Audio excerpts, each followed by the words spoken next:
Hello বন্ধুরা, আজকে আমি এই ভিডিওর মাধ্যমে তোমাদেরকে কপি পেস্টের উপর 3টে স্পেশাল অপশন দেখাবো। সেই অপশনগুলো কি আগে একবার বলে নিই, তারপর তোমাদেরকে প্র্যাকটিক্যাল করে দেখিয়ে দিই।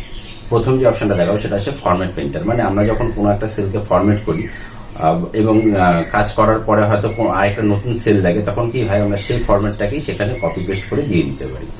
তারপর সেকেন্ড যেটা দেখাবো সেটা হচ্ছে ট্রান্সপোজ। ট্রান্সপোজ কি, আমরা কোনো ডেটা হয়তো কলাম ওয়াইজ লিখেছি, মানে পরপর আমরা লিখেছি, এটাকে আমরা এবার পাশাপাশি পেস্ট করতে চাই, সেটাও আমাদের কিন্তু এই ট্রান্সপোজের মাধ্যমে হয়ে যায়। তাহলে রো থেকে কলাম বা কলাম থেকে রো ওয়াইজ কপি পেস্ট করার জন্য এই ট্রান্সপোজ অপশনটাকে ব্যবহার করা হয়। তারপর যেটা দেখাবো সেটা হচ্ছে আমাদের ভ্যালু পেস্ট। আমরা যখন কোনো সেলে কোনো ফাংশন বা ফর্মুলা আমরা ইউজ করি, তখন সেখানের ভ্যালুটাকে কপি পেস্ট করে নিতে গেলে আমাদেরকে এই অপশনটা ব্যবহার করতে হয়। তাহলে চলো এই 3টে অপশন আমরা আজকে দেখে নিই যে আমরা কি করে ব্যবহার করবো।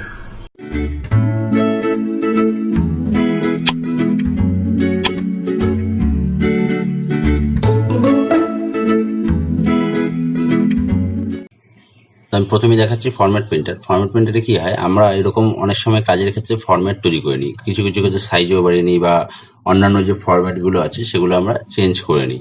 তো এই জিনিসটা করার পরে হঠাৎ করে দেখা গেল আমাদের আরেকটা সেলের দরকার বা আরেকটা কলামের দরকার বা আরেকটা রোয়ের দরকার, যেখানে আমরা একই রকম ভাবে লিখবো।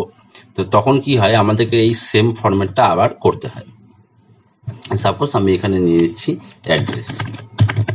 তাহলে কি করতে হবে, আমাকে এই যে যেগুলো আছে এই ফরম্যাটটা, এটা আমাকে আবার এখানে সাজাতে হবে।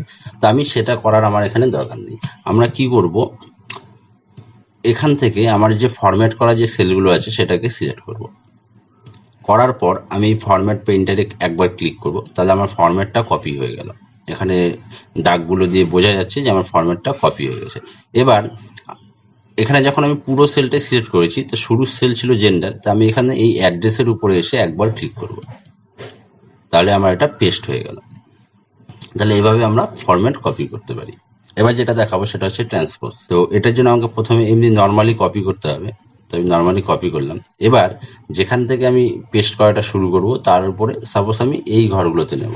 তাহলে আমি প্রথম ঘরটাতে রাইট ক্লিক, এখানে গিয়ে পেস্ট স্পেশালে ক্লিক করতে হবে। তারপর এখান থেকে সবার নিচে পেয়ে যাব ট্রান্সপোজ, এটাতে ক্লিক করে ওকে। তাহলে আমার এটা রো ওয়াইজ চলে আসলো। তাহলে তোমরা দেখলে যে আমরা কি করে একটি কলাম ওয়াইজকে রো ওয়াইজ নিয়ে আসতে পারি। একই রকম আমি যদি আবার এটাকে চাই যে আমি এটাকে কলাম ওয়াইজ করবো, তাহলে এই রোটাকে আমার সিলেক্ট করে রাইট ক্লিক করে কপি করে নিলাম। এবার এটাকে যেখানে আমার লাগবে সেখানে রাইট ক্লিক করে আমি পেস্ট স্পেশালে যাব, গিয়ে ট্রান্সপোজ ওকে। আমার আবার কলাম ওয়াইজ চলে যাবে। এটা হচ্ছে আমাদের ডেটাকে আমরা কি করে কলাম থেকে রোতে পেস্ট করি আর রো থেকে কলামে পেস্ট করি। এবার যেটা দেখাবো সেটা হচ্ছে ভ্যালু পেস্ট। আমি প্রথমে একটা এখানে ফাংশন ইউজ করছি, এটা ফাংশনের জন্য খুব বেশি দরকার হয়। এখানে আমি একটা ফর্মুলা দিয়ে দিলাম, যে এখানে ফর্মুলা দিলাম যে এই দুটো যোগ হয়ে এটা বেরোবে।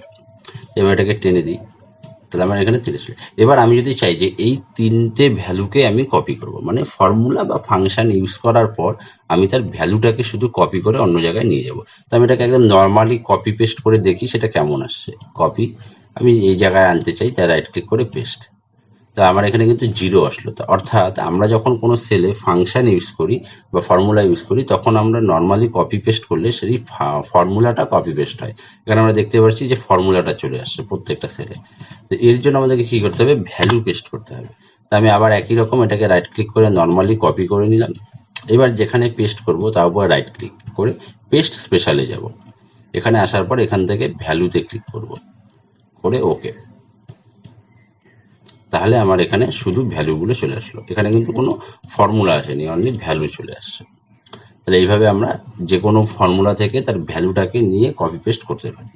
এই 3টে অপশন কিন্তু আমাদের খুবই কাজে লাগে, বিশেষ করে যখন আমরা ডেটা এন্ট্রি করি বা কিছু, তখন আমাদের এই 3টে কাজ খুব বেশি দরকার হয়। তো এই জন্যই এই কপি পেস্টের এই 3টে অপশন আমি তোমাদেরকে আজকে বলে দিলাম। তো এরপর তোমরা এগুলো অ্যাপ্লাই করলে দেখবে অনেক কাজ অনেক সহজ হবে এবং দ্রুত হবে। তো আজকের মতো এ পর্যন্তই, দেখা হচ্ছে পরের ভিডিওতে নতুন কোনো টপিক নিয়ে। আর ততক্ষণ সুস্থ থাকো, ভালো থাকো, ধন্যবাদ।